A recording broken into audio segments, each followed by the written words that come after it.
Welcome home. We are WNST, AM 1570, Towson, Baltimore, and Baltimore Positive. We're positively taking the Maryland Crab Cake Tour back out on the road. The Orioles, the Yankees, All-Star break, Gunnar Henderson, Adley Rutschman, all this good stuff going on.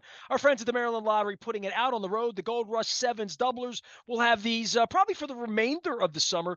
I'll have some more dates later in the summer for Fadleys and some other cool guests and stuff we're doing, including the Oyster Tour coming up and our 26th anniversary, 25 years. And the documentary was released earlier this year, which included some pathways in life and some places that I went that were colder than here. Chicago certainly was that in the wintertime back when I was syndicated 25 years ago. I've reached the Chicago people with the Cubs coming to town and sort of being like lowly again, all over again. It's almost like the Lee Elia era. This guy is everything Chicago sports. I did a little research. I did not know what a Oh, no. decorated athlete Rick Telander was. I think of him as the Sports Illustrated guy who was the Chicago Sun-Times guy when I came in and always treated me like one of them, one of him, and an old school, a writer's writer, as they say, but an athlete prior to that. We welcome Rick Telander, one of our defending champs, and author of 8 books, awards, journalism, all of this stuff. You love sports, Tellender. You're a sports lifer, right? And we welcome our defending champion back onto the program from Chicago, Illinois. Rick Telander joins us here from Chicago Sun-Times. How are you? How is life in this environment where your teams stink right now, Rick? Okay. First of all, the S in Illinois is silent. I know you're from Baltimore. You said you've been talking about crab cakes and oysters and all that stuff. You got me hungry. Anyway, the Cubs suck. The White Sox suck right now. And you get the Cubs, I guess, coming there. So, have fun with them. Yeah, and I think my theme in all of this is I've reached with Chet Kopic no longer being in Chicago. My former Yeah. producer, we lost Lonnie, was I reached Chicago at this point. I'm like, it feels like a minute ago that the Cubs were on top of the world, relevant, and for the Orioles, for all this suffering, this awful ownership we've had here, and everything that happened after Cal Ripken, really terrible. New owner, cool. We're open minded to all of that. But more than that, they have a baseball guy who's rebuilt this thing. And it took that in Chicago, but it happens very, very quickly that you got that window, that 3-4 years, and the Orioles are into year number 2 right now before these guys start to cost a lot of money, that it happens quickly that you can go into the tubes. Yeah, it's true. You have to, as I say, make hay while the sun shines because you do get that moment and then the door closes. Then you go back down to the bottom because all of your superstars want more money, which is money makes the world go round no matter what anybody says. And then you lose them and the door slams shut and you have to try to pry it open again. I remember talking with Jerry Reinsdorf one time about the Bulls back when they had, when Michael Jordan had just gotten there. I've been there maybe a couple of years, and he said you don't want to get to almost the top too fast because you're going to go down. When you start your way up, you want to get there because it's going to happen, and you can't sustain it. You can go back to the Chicago Bears, the '85 Super Bowl team. That they were going to sustain forever, and they didn't. They never made it back again, and all kinds of guys in the Hall of Fame off that team. So that was a good lesson, and that is true. I see that with Baltimore right now with the Orioles. I mean, I hope you guys get somewhere fast. Well, the potential of the Bulls back in the day was realized because of Michael Jordan and because of Scottie Pippen and a kind of different kind of era where you could hang around at that point. But, the White Sox, and, I'm a South Side guy with the Aparicio roots and all that. Once and done, right? Cubs, for all the bluster, the Cubs, they match what the White Sox had done.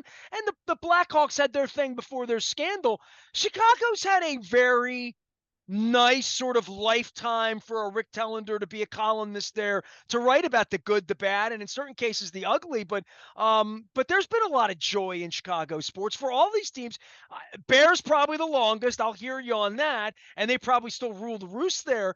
But this is as low as it gets for Chicago. Usually one of them's decent, right?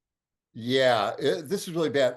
I did have I guess the good fortune to be here for a Super Bowl championship, 3 Stanley Cups, pretty quickly with Patrick Kane, Jonathan Taves era. The White Sox won the World Series, and then the Cubs finally came along. So that's pretty much, the main teams. Oh, of course, the Bulls. How could I forget the 6 championships with Michael Jordan, Scottie Pippen, and all the rest? So you see that, but then you also see how did they get there, and you start to analyze it. The luck that's needed, the luck of the draw. Drafting Michael Jordan is, for instance, the third player taken in the draft, maybe the best player there's ever been.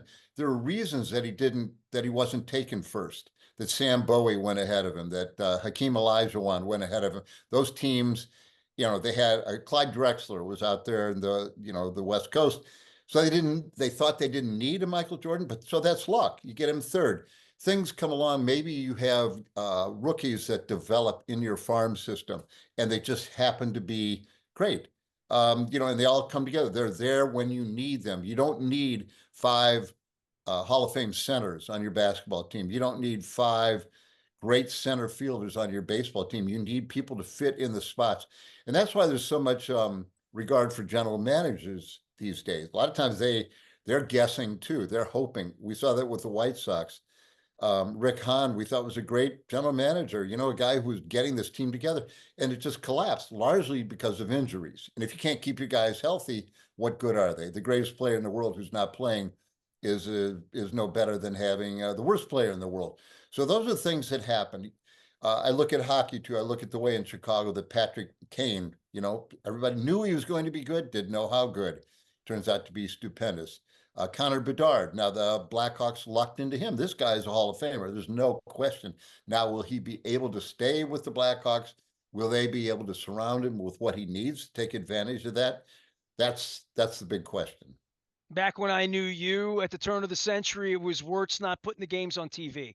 Literally, right? And it was the Tribsters and the Cubs who weren't going to spend money, right? I mean, you go through these eras, and even the Bulls, for all the winning, Reinsdorf associated with baseball and the strike and all of that at that period of time as well.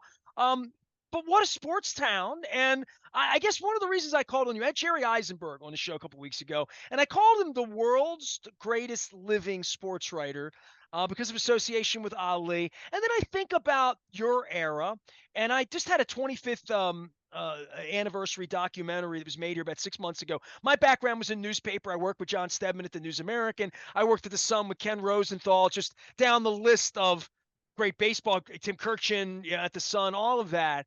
And that era, and when John Eisenberg comes on with me, and John was a mentor to me here at the Sun, he's writing books and releasing these Oriole tapes that he had from 30 years ago, speaking to all the legendary Orioles about Oriole history and the Oriole way. Eisenberg calls it the golden era, the golden age of sports writing that you were a part of, where there was competition. There was no thought to be intimidating sports writers and saying you can't come in the locker room, even if your name was Mariotti at various points, because if any of you got thrown out, all of you got thrown out to some degree, and the intimidation part of that. And you took on, much like Boswell did around here, steroids at a time when, like, you got rocks thrown at you on that issue, and you had to be tough as nails. And part of being a hard ass and part of being a real journalist and a guy who's an athlete like you was that whatever you wrote about somebody, you had to show up the next day and come down with a notebook and cover and come back to school. I don't know what this is, Rick. I'm trying to figure out, in a world of bar stools and in a world of bloggers and in the world of team websites, and we have a thing called the lounge here, that and having real journalists thrown out and castigated, it is, we're in a different place of what they could have been doing, the journalists 35, 40 years ago, who were reporting really uncomfortable truths about some really dark stuff in sports. It's a completely different era, and it's all because of the internet. It's electronics, it's technology. What we used to call newspapers, paper, now called hard copy, pretty much disappearing. There's a few that are around, but the function of cutting down a tree, making paper, putting ink and print on there, and then rolling them up and distributing them is incredibly so much more expensive than simply sitting down at a keyboard, typing something out, hitting send, and it can go out theoretically to the entire world. this is something that I never anticipated, and it's 100% technology. There's more coming. I don't know what it will be. It'll be something to do with AI, of course, artificial intelligence and machine learning, all that kind of stuff. And the thing you mentioned sports journalism, this golden era, it was when, in a sense, you had to have some format to be able to get your words out to the world. You had to have a publisher. You had to have either a newspaper, a magazine, a book, something that had to be printed. The day There that was a the barrier to entry that implied yes, professionalism and integrity. sure, it was the barrier, and the barrier was you can't do this. It's like building a house. I can't go out and build a house. I need to get people to do it, get wood, get shingles, glass, doors, and all that stuff. Now everybody is a journalist, just as everybody is whatever they want to be. They can be a screenwriter. They can be a We had fact checkers at the paper, though, Rick. Come on now. We had editors, we did. right? They don't have them anymore. I mean, we still do. Our editors are, and the guys at the desk are just fabulous. And they catch me, thank God they get mistakes that I make all the time. But the citizen journalist who is writing things, there is no official editor to make sure that you know what you're getting, and that leads to misinformation and disinformation. So what you have to do is you have to look at the imprint. What are you getting? Who do you trust? Why do you trust this information? That's really key now. So newspapers, the few magazines left, and certain podcasts, TV shows, announcers, people like that, and networks still have the credence that came from years and years of building up their integrity because you knew you were getting facts, or at least you thought you were getting facts. Now it's very hard to tell. Very hard to tell. Rick Tellander's one of the great columnists over my lifetime, last 40 years, still writing a column once a week here. And, when I see the wide swath of Saudi Arabian Gulf, NASCAR in Chicago, Ryan Sandberg, the Chicago Sky, that's the WNBA team, Caitlin Clark, seeing her play, the Bears and Caleb Williams, Bill Walton's death, the NCAA paying athletes, and the Bears stadium plans. Those are your most recent columns. Just that's a wide swath of things. I have asked this question because my name's Ness, N-E-S, and it's a great suffix, and I didn't realize this even as a writer until I was about 45. Otherwise, I would have called the Preakness, right? So when it came time for me to write a column a couple years ago when we birthed Baltimore Positive after all these years of radio and doing all the radio crap, I came up with columnist, like Oh, columnist, right? So when I came up with columnist, I've had now I haven't gotten Mitch Albom on yet. That would be no offense to you or anybody else, but one day maybe Mitch will come on. What makes a great columnist, and what cut your teeth, and what did your first prick executive editor pull you up and say, do, don't, never, don't? Because I grew up with Jack Gibbons, who was the exact opposite. He was the first guy to hire me, Marty Kaiser, these legendary people at the Baltimore Sun who came from legendary places telling me how to do it and how it was expected to be done. Yeah, that is the genesis of everything I'm trying to learn and relearn as a 55-year-old columnist. What makes a great columnist? I think a couple things. One, I don't think you can be a great columnist too early in life. I really don't. I think you have to live a while. I don't think anybody should be a columnist per se at like age 25. You just don't have, you just can't make those decisions based on life experiences unless you've lived a while. I think that another thing you really need is somebody can be a mentor, somebody who helps you out, somebody you read. My basic way of becoming a writer was uh, I was an English literature major, not a journalism major. Went to Northwestern. I didn't know how to type, and that's when you had to type. If you didn't type, you were in trouble. So I wrote my first stories for Sports Illustrated in longhand, and then somebody would type them up. I actually wrote my first book, Heaven is a Playground, in longhand, 600 pages of yellow legal pad with a pencil. Because typing, once the laptop I'm came missing around, a finger, Rick, and I got thrown out of. This is my is that from the wrestling coach. fire? Is that fire? I signed up for typing class in 1982 at Dundalk High School, and I went to class, and it was with the white. You had to white out. It was a pain in Yeah, the ass. yeah. Every flying caps. Oh my god! So I'm missing a pointer finger in my right hand. And Mr. Polanis came in and he took the piece of paper and he taped it over top, and I had to put my hands under it.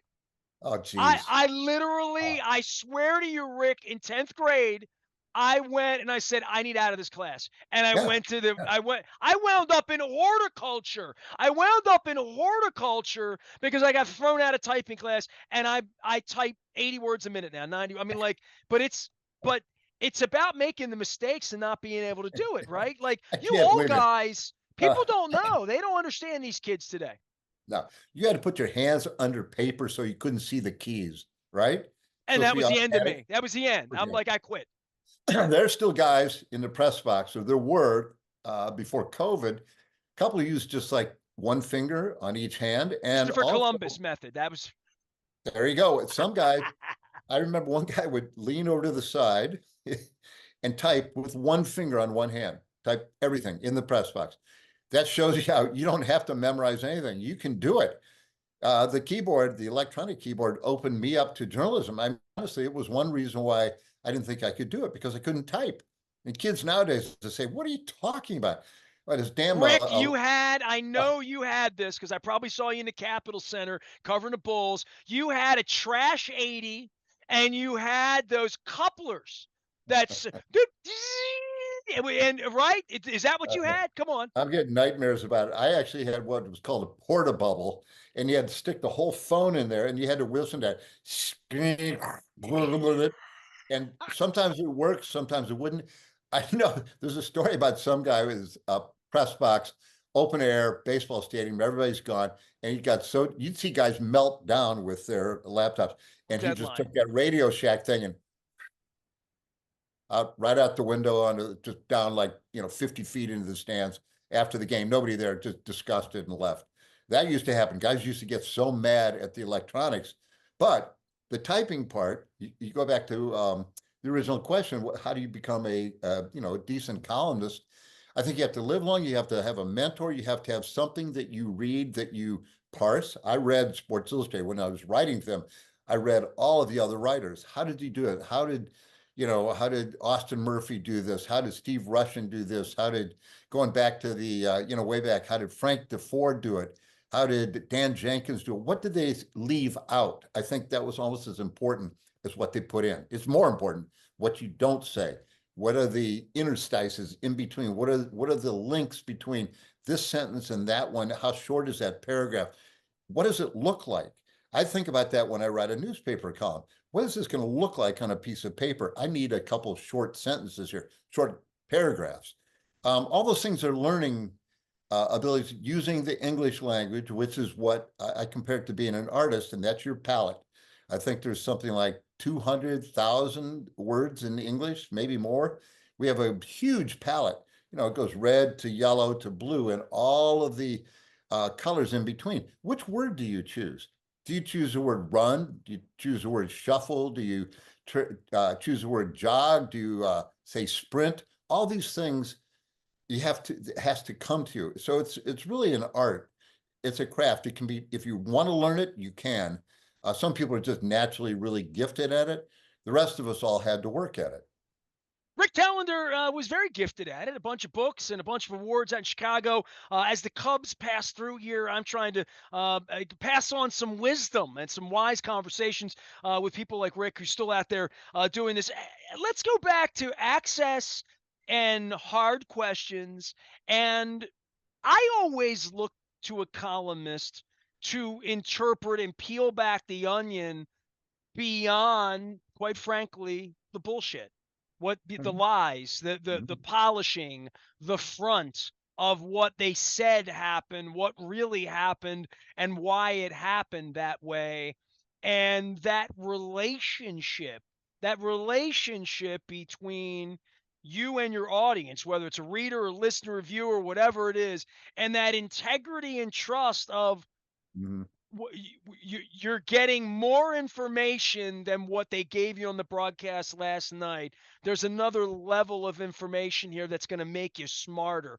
And in many cases, when I came on the radio, it was about knowing more for gamblers, wanting to No, yeah, yeah, know and injuries and like all that. That would have been the first thing that would have had your press pass taken away, would have been the first thing that I would have been thrown out of the industry if we were dealing with touts. It's now baked into the cake, Rick. I mean, so yeah. it's it I don't know where expertise even lies when the people that are calling the games, reporting on the games, in the allowed in the locker rooms are all under the if something bad happens, you didn't see that and you can't report that. And that's a way different place we're in, especially in a small town like Baltimore, than maybe in Chicago, where there's more competition amongst media, but more sort of baked in credibility of not having the media getting pushed around. Yeah, well, gambling has changed everything. The way it's been not just legalized, but championed in ads everywhere. Started in Illinois and other states when you had the lottery, which is nothing more than pure gambling, gambling on numbers. When that became legal, and not only legal, but endorsed and broadcast and advertised, and it's going to bring in all this money. So you realize that ethics and morality is all arbitrary. I have 2 blocks from my house. I've got a marijuana store. I can go down there every day and buy as much pot as I want. I mean, I don't know what the limit is. They have a weird rule in Illinois. They can't show it. The marijuana has to be in another room. You just look at things. I'm not a dope smoker. I don't, but it's completely legal here. And I don't know what it was, 2 years ago, you could have gone to You're not prison. old enough to remember Prohibition, but you've read about it, But right? I read about it. But one day, what will send you away to prison 4 years, the next day it's legal. It's fine. Go do it. So the same thing with gambling. One day, you can be just a pariah if you are a gambler or you're involved in gambling, and you can be thrown out of the base. Well, they still get guys so arbitrary in baseball. You can't gamble on your sport, and yet you're surrounded by gambling. We saw what happened with Otani and his interpreter. It was just a huge scandal. So it's Well, it's really a hard story to of Pete know. Rose's life, right? And for There you go. anybody who ever had a ballot like you, right? I mean, and you got embroiled in a ballot controversy about steroids. Yeah, The Pete Rose thing was the original Garden of Eden, right? yeah, yeah, yeah. Well, it's if Pete had apologized early on instead of saying no, I didn't do it, I think he'd be in the Hall of Fame. I'm sure he would be. He was just arrogant about it. And I remember talking to him one time, and he said, it was in Cooperstown. He's signing balls. There was I was the only guy there. I went up, we just shooting the breeze. Pete's the nicest guy in the world to talk about baseball anytime you want. And he said, you think in however been 120 years of Major League Baseball, I'm the only guy to gamble on a game? And he was serious about it. Well, I don't know how I responded, but the answer is, of course you weren't, but you got caught.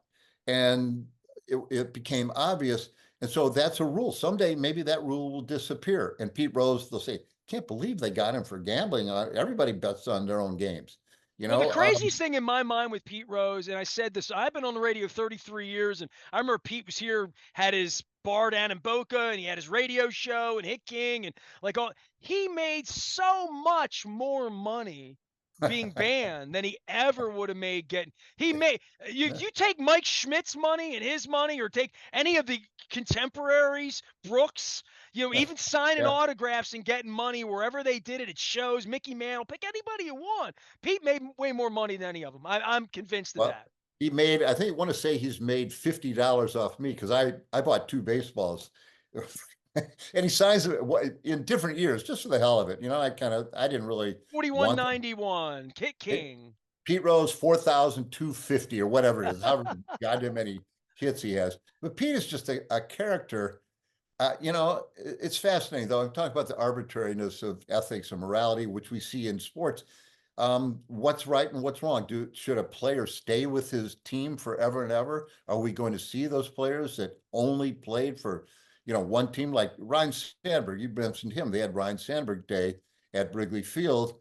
I went to that, and I guess I don't know if he might have played for somebody else, but basically he was a Cub. Played for the Phillies for 5 minutes, I think, at the end. Okay. Yeah. They drafted him actually, right? I Okay, that's think. what it was. Okay, he's I Yeah, remember he had a Philly root. Okay, that's right. Sorry about that, there you go. Philly. That was a steal. Not the Anyway, end, the beginning. Okay, very okay. Now guys play they go wherever. Well, we And have Ripken and Brooks here, and like on and on and on, right? that's Johnny right. U went to San Diego at the end, ran around in gold pants. I mean, even in that era, it was like it was the original. My father hated the Colts because they got rid of Johnny U, and even though they couldn't Well, play, whatever happened to the Colts, Nestor? Well, Whoops. yeah, I got my Baltimore Okay. Colts.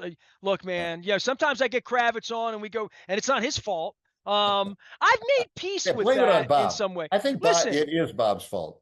well, I mean, he was from Skokie. You don't have to, I don't have to tell Uh, you about Bob Ursay. Rick Telander has written a lot of books on sports, Chicago sports, and you're an athlete who turned your way in this direction.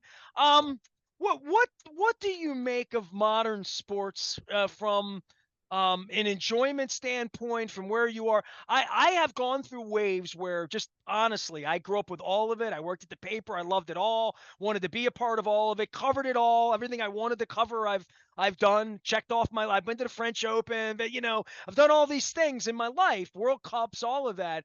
But I find that college sports has really drifted on me in a way that in Baltimore was never really a big college sports kind of town, not like the Midwest or Chicago's got all that borrows all of the big Midwestern teams. But the NILs made that move away. I have found that the NBA has moved away from me, as has hockey in a town where I don't have it. And baseball has drifted back because the teams become relevant here again. But it is, as you get older, you can't watch every Northwestern game, every DePaul game, every Notre. Like, there's a level of fatigue for me as I get older that I can't process sports to watch Give a yourself 20 Georgetown more Villanova years, game on a Nestor. Tuesday night. You know what I mean? But it comes at you in an incredible way in the modern era where everything's available, right? Yes, that it's very difficult. We're just inundated with information. Every game you can watch, every game in any sport, anywhere, if you want to.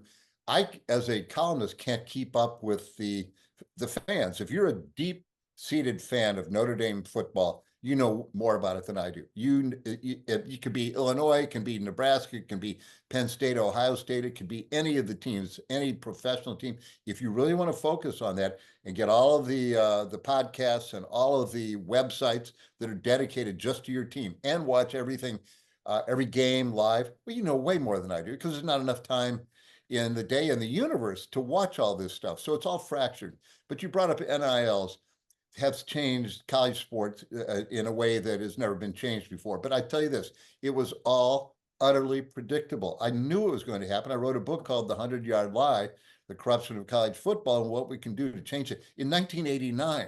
And I just described all this. The NCAA, you can't turn it into a billion-dollar industry and not pay your workers. If you want it to be amateur and say, hey, you get a scholarship, that's your pay, well, then give the scholarship to the coach too. Make him a volunteer coach, a head coach. Don't pay him 10, $15 million a year. Don't have billions of dollars invested in bowl games. And when I was playing college football, we played 10 games. And in the Big Ten, only one team went to a bowl game after that.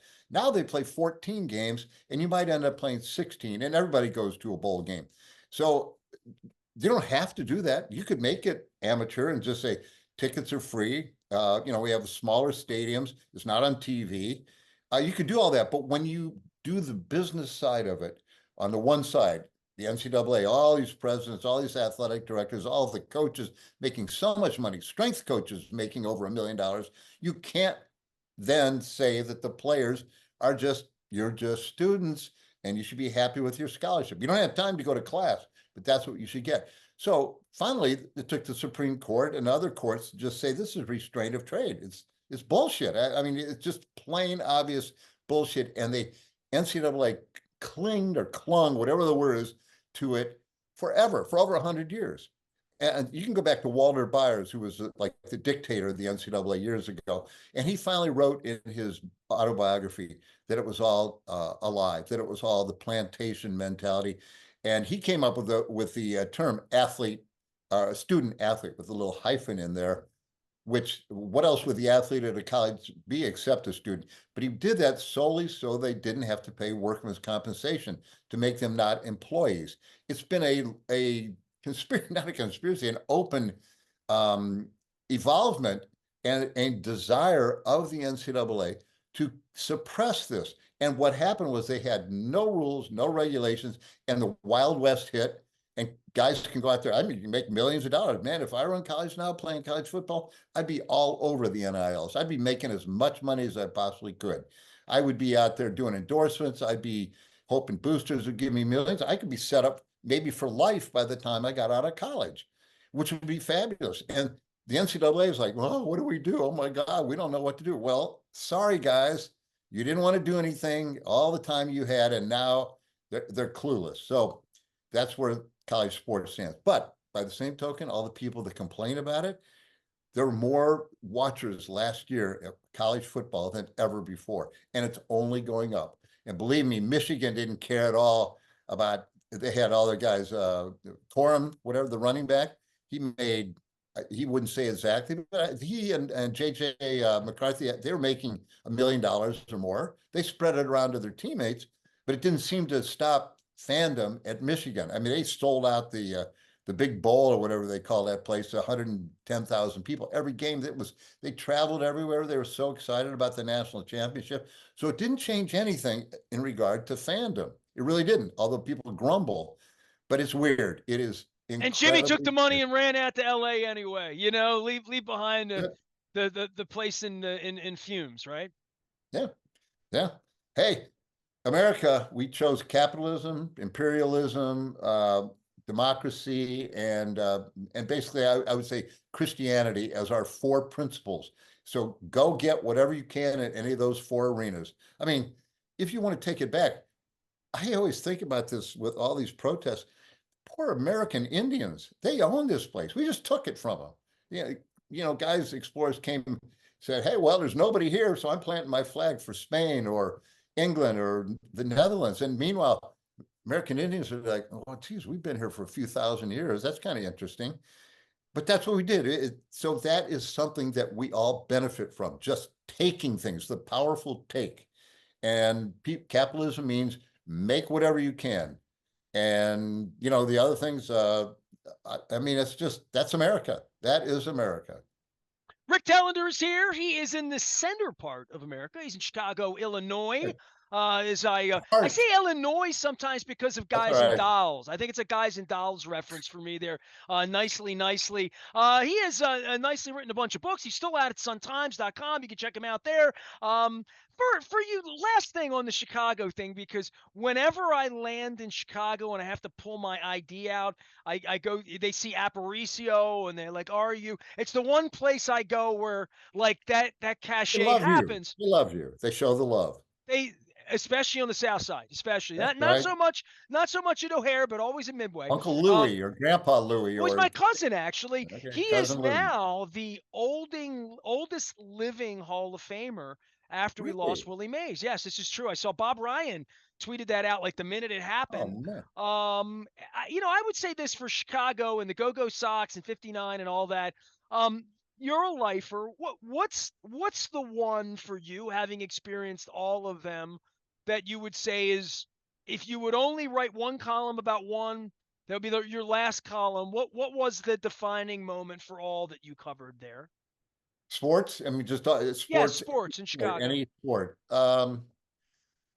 Actually, I think the most magical one were two is the Super Bowl Bears with all those characters from Jim McMahon to Steve McMichael, who's going into the Hall of Fame. He's been immobile for years.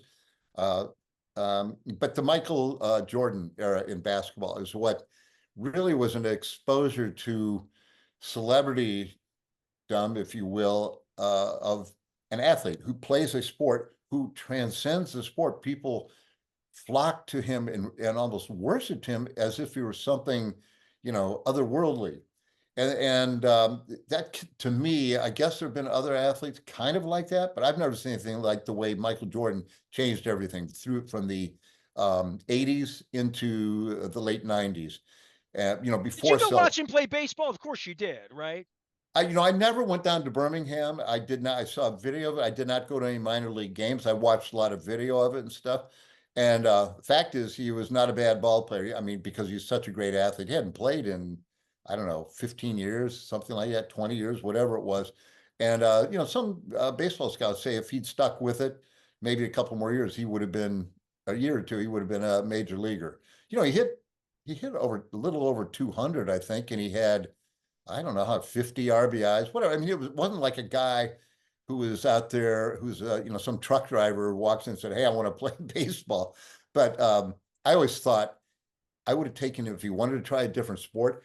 Could have made him the greatest beach volleyball player ever, I think. Or I would have. This is a key one with size of his hands, the length of his arms, his jumping ability, his strength overall. I would have made him the 50-meter freestyle champ of the world. Well, I think he did okay on his in his own way, but yeah, for Chicago to have these sort of larger than life figures, whether it was Ernie Banks or Ryan Sandberg, you bring him up, all these years later, in Baltimore's case of the old Colts and Lenny Moore and Johnny Unitas, but Brooks to Cal and Palmer to even Ray Lewis here, in his saga and his story. I mean, just incredibly rich stories that follow and tragedies in lots of cases, right? I mean, Jordan's dad, all of that. He's as compelling a figure as we've had this side of Ali or Tiger Woods in our culture over the last 50 years. Yeah, you mentioned it was interesting to hear you say what my topics were for the last like 5, 6, 7, 8 columns. I mean, basically, I covered the world, all those different things, the death, being honored, corruption, all these things, they all come filtered through the world of sport and personalities do. That's one thing that I think is key. Having covered sports for now 50 years, little over 50 years. I'm an old boy. The athletes are still roughly the same. All the trappings around them are confusing to them and sometimes seem like they're false dreams. They may want to do this, or they may, be involved in that, or there may be guys who are bad guys, good guys. But the star athletes, the ones who have made it from hockey to baseball to even to basketball, they're kind of all the same person inside. You get to meet him and you realize this is just a guy. Or, now we're covering the sky. These are just women. Now, the women I think are different because they are coming out of a world where they didn't have sports for the, Pioneers, a different they're thing. Yeah. pioneers. So it takes different kind of woman to be a pro athlete. Men are just guys you went to high school with who happen to be better than you, more dedicated than you, and grew to a certain size or had some freakish ability, jumping ability, the ability to shoot like Steph Curry, being able to throw a 100-mile-an-hour pitch. But other than that, they're a guy who could be your neighbor. Now, the women who are in this, they've been kind of like outcasts for so long. To be a woman, like Caitlin Clark, and to shoot baskets and play basketball for 2 hours a day, that's weird.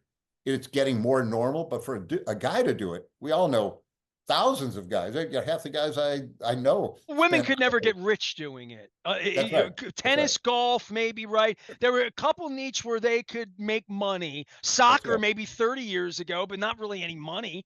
I mean, nobody's No, getting no. rich doing that. I mean, Rick, I'm in Baltimore. I was always saying here that the one of the biggest barriers for the Orioles to ever be great again or be that thing here again, all we did was play baseball. Kids here play lacrosse now. This is a Yeah. lacrosse community. Baltimore, Maryland is a Yeah, that's right. Sure. Eastern and Shore, all that. Oh yeah. and girls played lacrosse here, but lacrosse was always the thing where, yeah, you might get a scholarship and you'll meet the right people in the blue blood community. You'll get a job as a banker or financier or whatever that vocation would be, because it was all white, all rich, Prep all school a lot too, prep right? school, all of that, right? Yeah. So, but you were never gonna, like, if you could play baseball, you could go make a lot of money playing baseball. There was always that. And I guess for kids now, they're all specialized. They pick one sport, that's all they do. I'm sure you're a great athlete, but I'm sure football was not all you did. No, and playing everything is so helpful. I went from, football to ran track, played basketball in the summer. I swam. I was on YMCA swimming teams. I mean, I would play any sport anytime. And we didn't have to specialize because we didn't have all these AAU teams. And I feel sorry for parents because they'll see their child has talent. Say it's in, well, tennis. We know about tennis. That's all you do. Drove people crazy, like Agassi. He just made him nuts. So many of the tennis guys are just focused on Well, the this. same thing we hear about the gymnastics and the Yeah, awfulness of just all of it, the machinery that makes you a champion, whatever champion is. it's hard, and the parents want their kid to be the best, and they realize They think, well, I got to get on this travel team. Now, maybe we should go to this state and play in this tournament. Maybe we need a private coach. All these things, you don't want to shortchange your child, but in a way, you are by not letting them become a fully fledged person. But if you don't focus completely on basketball at some point, you probably won't ever have a chance to play Division I basketball, or God forbid, make it to the NBA. So you have to make a decision. I've often said that great sports talent is a curse. To be really talented is, boy, that's not a great thing, because you know what your life has to be, and if you don't make it, you're seen as a failure, and you feel like a failure. I remember playing college football, and guys who quit, maybe they were on scholarship, but they just couldn't take it anymore. Something about it, they just didn't want to play. They were getting injured, and they'd go home, and it was horrible to go back to their hometown, tell everybody, no, I don't play college football anymore. Just I've heartbreaking. seen And that a lot in hockey and alcoholism. There's a there you go. whole huge Yeah. stream, of that. Yes. Yep. And even what you mentioned about being special, one of the first things I noticed being around Cal Ripken when I was young and he was a star was it's heavy. It's just a lot going on there, and you give a lot away with your family, your wife, and all of that. Yes. And the Michael Jackson part of it, you know what I mean? Sort of the really weird part of how freakish Tiger Woods' real life is really played out with all the money, all the fame. I get off a aircraft in Asia, and there's Tiger Woods. I mean, we're talking famous, famous, famous, and thinking, I don't know. I may have had a happier life than him. When all is said Yes. and done. No, it's not a professional athletes. It's not a pleasant life. They have to be narcissists. They have to think about themselves. God help their families, because first of all, you might have to move, or your husband is gone for half a year or more. Got 9 months traded to Detroit. and traded. You got spring ball. I mean, winter ball. You've got everything, and they have to always be thinking about their game and about themselves. How do I feel? How's my elbow feel? Am I is my are my lungs as good as they should be? Maybe I should take 50 more slap shots. If I'm a wide receiver, can I get that jugs machine? I'm just going to catch more and more punts and passes. One more, little more exercise. And it's not a fun life. We always see the player out in the, center field of the green grass, and it just looks wonderful, playing catch and all that. But that guy is one game away from being sent down to the minors and maybe being done with his sport forever. That's incredible pressure. And meanwhile, a lot of kids all they do is dream of being that person. And I'm not sure they know what it really takes to be that person. And like you said, not necessarily a happy life. Rick Telander has been a friend and confidant of mine for going on 3 decades. He is a real columnist and remains as such 5 decades later at the Chicago Sun-Times. The Cubs coming to town have given me great ideas. I couldn't call Chet Kopic. Some old friends of mine Oh have man, left us. And sorry about that, man. God rest in peace. Yep. Chet was a legend, and I had a chance to work with him when I was out at Sporting News, and so many people out there were good to me, and I really appreciate anytime the young old timers like you make a little time to come on here and teach these young kids some wisdom. We That's appreciate right. it. These What? goddamn young kids are ruining everything. Get off my Ah, lawn for crying come out on, loud! get a What? life, kids. What keeps you busy and what keeps you happy these days in real life? Well, I'm still writing, and as you can see, I read books, I read constantly. Got a lot of other things. My band is still playing. We got a gig coming up. We're having practice tonight, because we got to remember all these old songs that we played. COVID really did a number on us, like for everything shut down. We're like a party, wedding, bar band, but it's just fun. Do that. I love riding around. We've got riding my bike around. My family has a cabin up on the Upper Peninsula of Michigan on Lake Superior, which is like the middle of, forest. There is nothing. No And mosquitoes there at all, though, right? oh no, no, no, there's no mosquito. The mosquitoes have ticks on them. That's how much blood it's Yeah, okay. yeah, yeah, They'll yeah. die out in August. Yeah, Billick's place is up at like International Falls in Oh northern yeah. Minnesota. He swears that the mosquitoes my size. He said that Yeah, well, they they're have. yeah, they're close. A couple of them could carry you away. It's a state bird of Michigan. Rick, take care of yourself. Enjoy all the 1 or 2 weeks of summer that you get there in Chicago. I know global warming may give you a month now. All I remember Yeah. about Chicago in the 4 years I was out there is freezing my ass off and sitting in traffic at bad cell phone service. That's all I remember. Okay. Yeah, it's not, weather forecast says it's not supposed to snow today, so I think I'll be okay. Well, it is July. Love you, appreciate you, Rick Telander, Chicago Sun-Times, joining us here. It's summertime. We're extending our conversations, having some fun around here, talking about columns and columnists and Orioles and the redemption of the birds here in Birdland and I All-Star love it, Week. man. I am Nestor. We are WNST, AM 1570 Towson, Baltimore, and we never stop talking Baltimore positive.